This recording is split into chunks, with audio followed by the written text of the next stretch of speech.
Bonjour à toutes et à tous et merci d'être avec nous comme chaque week-end. C'est le JTech sur 01net TV. Le JTech, vous le savez, c'est tous les week-ends, toute l'actualité high-tech.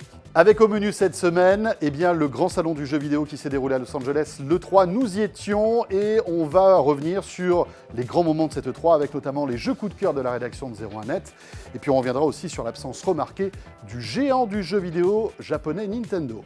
On vous fera aussi découvrir tout à l'heure une moto électrique étonnante fabriquée en Californie, très cher, mais très rapide et connecté. David Noguera l'a testé. Et puis dans ce JTech, on vous fera découvrir comment on achètera notre billet de train dans le futur avec voyagesncf.com qui a présenté quelques innovations intéressantes comme par exemple la réalité virtuelle et puis aussi un majordome à qui on va commander directement notre billet en lui parlant.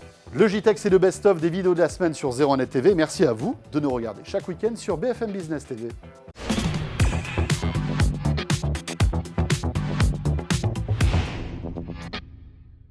Et pour débuter donc ce JTech, direction Los Angeles qui était la semaine dernière la capitale du jeu vidéo avec l'E3, ce grand salon dédié au gaming.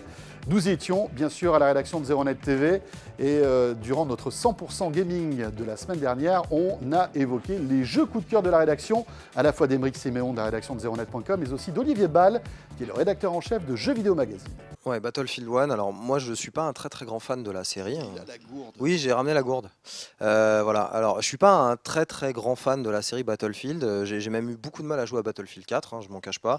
Voilà, et là, celui-ci, j'ai eu l'occasion de pouvoir jouer 15 minutes à peu près avec, sur le stand, sur l'événement EA, puisque EA n'était pas sur le salon, il était à l'extérieur du salon. J'ai pris une petite claque quand même. Alors le jeu auquel j'ai joué était en pré-alpha, il tournait sur des monstres, donc c'était très beau, etc. Pas de souci là-dessus, EA avait bien mis les formes, pas de problème pour que l'expérience soit bien. J'ai pris une très grande claque notamment sur la rapidité avec laquelle on respawn, donc on revient sur la carte, et puis c'est surtout un des premiers Battlefield modernes depuis, si je dis pas de bêtises et vous m'excuserez pas de compagnie, 2 je crois, ou même le premier, où on peut tout péter. Voilà, mais par contre, plusieurs fois je me suis retrouvé dans, alors là aussi on va faire un peu un anachronisme, je me suis retrouvé dans le soldat Ryan, donc qui se passe pendant la Seconde Guerre mondiale. Plusieurs fois en jouant, je me suis retrouvé vraiment, j'ai vraiment eu, c'était intense, ça tire de partout, c'est génial. Alors 21 octobre si je dis pas de bêtises. 21 octobre, ouais. Ça risque d'être l'un des gros cartons de... Ouais. Ça va être embouteillé cette année pour les... Ouais, alors les fêtes gros de fin d'année, blockbusters, ça va être une horreur. ça va être Il va y violent, avoir quand 3 même. FPS, du TPS à plus que savoir en faire, ça va être évidemment, une mais horreur. avec les grosses licences, les Call of, etc., qui seront là aussi. Ouais. Olivier, on enchaîne avec ton coup de cœur, c'est God of War, ton Alors premier moi, coup de cœur. Oui, mon premier coup de cœur, c'est God of War. Pourquoi ? Parce que moi, je suis un fan de la licence, je dois le dire, je peux pas le cacher. J'attendais de pied ferme ce renouveau, ce reboot de God of War. Déjà, pour moi, c'est l'un des plus beaux moments de l'E3. Pourquoi ? C'est l'ouverture de la conférence Sony, Orchestre Symphonie, qui commence une magnifique symphonie guerrière, une marche très belle, donc est composée par Bear McCreary, qui est un super compositeur de films.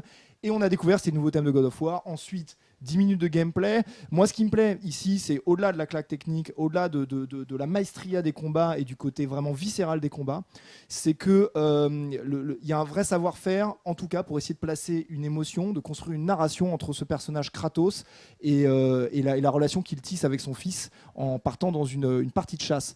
Et je suis très rassuré parce que j'aime beaucoup cette licence et je crois que le directeur créatif qui est aux mains du jeu s'appelle Cory Barlog. C'était le responsable de God of War 2 qui est revenu dans le giron à Sony Santa Monica après 10 ans. Et donc je crois très fort en ce jeu. D'accord.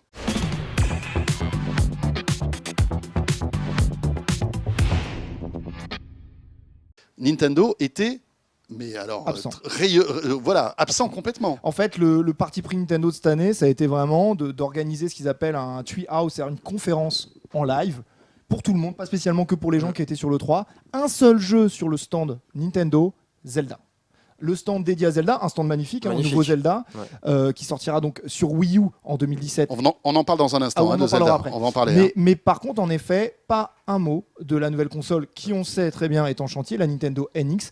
Pour moi, je pense que il y a des stratégies qui tournent derrière, mais pour moi, c'est une vraie erreur. Enfin, je pense que c'est une erreur de la part de Nintendo. Ils avaient un boulevard pour communiquer. sachant que ni Microsoft ni Sony allaient vraiment être présents avec leur nouvelle console.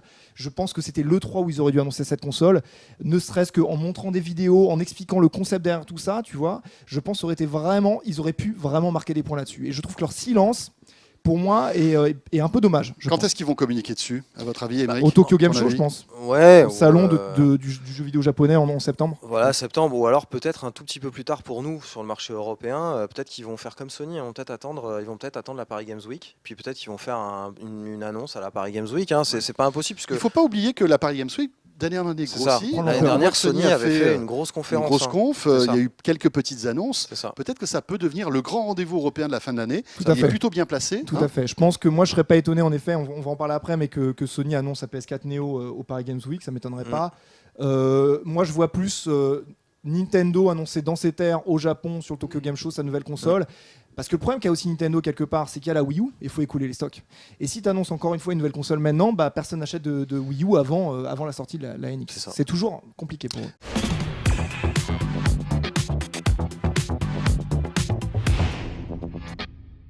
Alors vous le savez, la mode est aux véhicules électriques, on ne parle plus que de ça, que ce soit des petits véhicules, des trottinettes, des skates ou des vélos, que ce soit des plus gros avec des véhicules électriques comme Tesla, mais c'est aussi le cas aujourd'hui des motos électriques. David Noguera, notre journaliste, a testé une moto électrique étonnante, certes à un prix vraiment dissuasif, mais qui a une puissance incroyable et qui est fabriquée en Californie. On vous fait découvrir cette moto. Vous l'aurez donc sans doute compris, cette 0S ZF13 est en fait une moto électrique fabriquée par un Californien, Zero Motorcycles, et elle s'adresse aux détenteurs du permis B, ou en tout cas ceux qui ont suivi la formation de 7 heures pour pouvoir conduire un 125. Et oui, ce monstre, c'est un équivalent 125 cm3, mais ne coupez pas tout de suite, parce que si vous pensez que c'est un veau, on vous le dit tout de suite, vous vous trompez.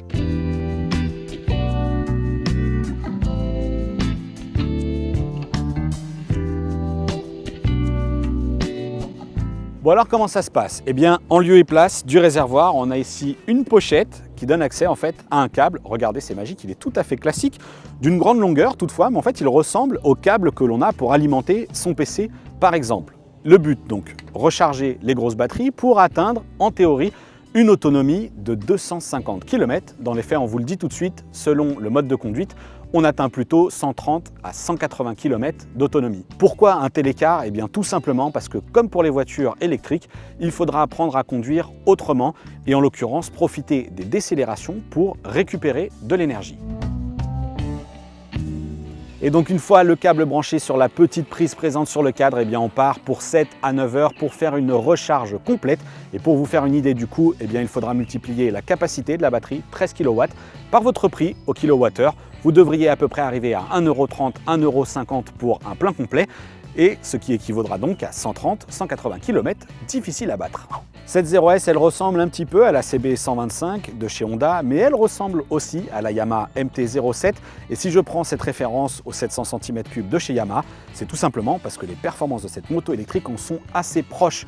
On a mesuré une accélération du 0 à 100 en environ 6 secondes, ça part donc très très fort et c'est surtout très linéaire jusqu'à 130 km/h. Et la petite déception, eh bien, c'est la vitesse maximum de cette moto. On vous le rappelle, un équivalent 125 cm3, bridé donc ici à 130.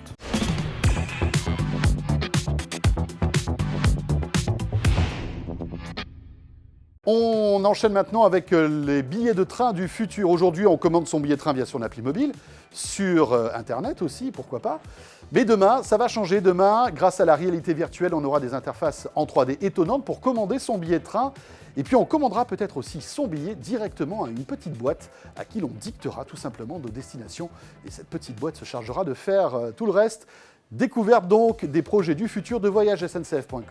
Vous achetez peut-être vos billets de train sur Internet. Eh bien, c'est complètement ringard. Car dans le futur, oubliez l'ordinateur, le clavier, la souris ou même la tablette ou le smartphone. On passera à une autre dimension, peut-être l'intelligence artificielle ou encore la réalité virtuelle. Regardez comment on prépare le futur, par exemple, chez voyagesncf.com, avec 2 innovations qui arriveront peut-être un jour dans notre quotidien. Eh bien, dans le futur, tout d'abord, pour acheter un billet de train, on s'adressera peut-être à son majordome virtuel à la maison. Exemple, Amazon Echo. Oui, vous le savez, il n'est pas encore disponible en France, mais le voici à titre de test le fameux système d'intelligence artificielle d'Amazon. C'est le système Alexa. Et pour acheter mon billet de train, c'est très simple. Je vais interpeller Alexa, je lui demande qu'il me connecte avec le service voyage SNCF. En l'occurrence, c'est l'avatar Léa. Et ensuite, tiens, je vais essayer d'acheter un billet pour Londres. Alexa, ask Léa.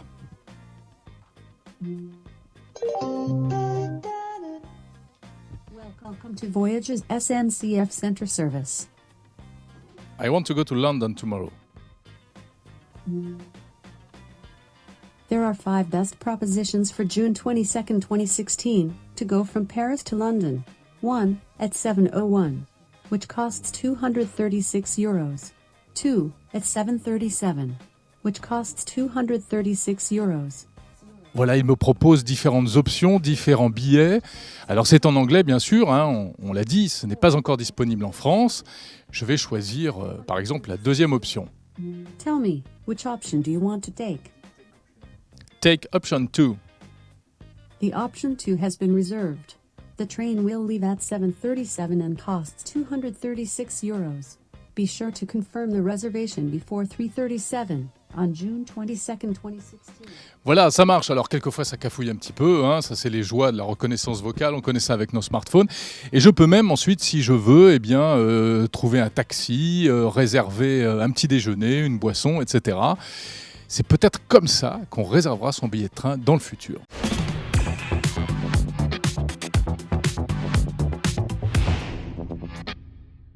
Et bien voilà, ce JTech est terminé, merci de l'avoir suivi. On se retrouve bien sûr le week-end prochain, vous le savez, sur BFM Business TV. D'ici là, n'hésitez pas à nous suivre sur 01net TV chaque jour, avec, vous savez, toute l'actualité au quotidien sur www.01nettv.com. N'hésitez pas aussi à nous suivre sur les réseaux sociaux, sur Twitter, sur Facebook. Et j'aurai plaisir de vous retrouver samedi prochain. Portez-vous bien, bon week-end.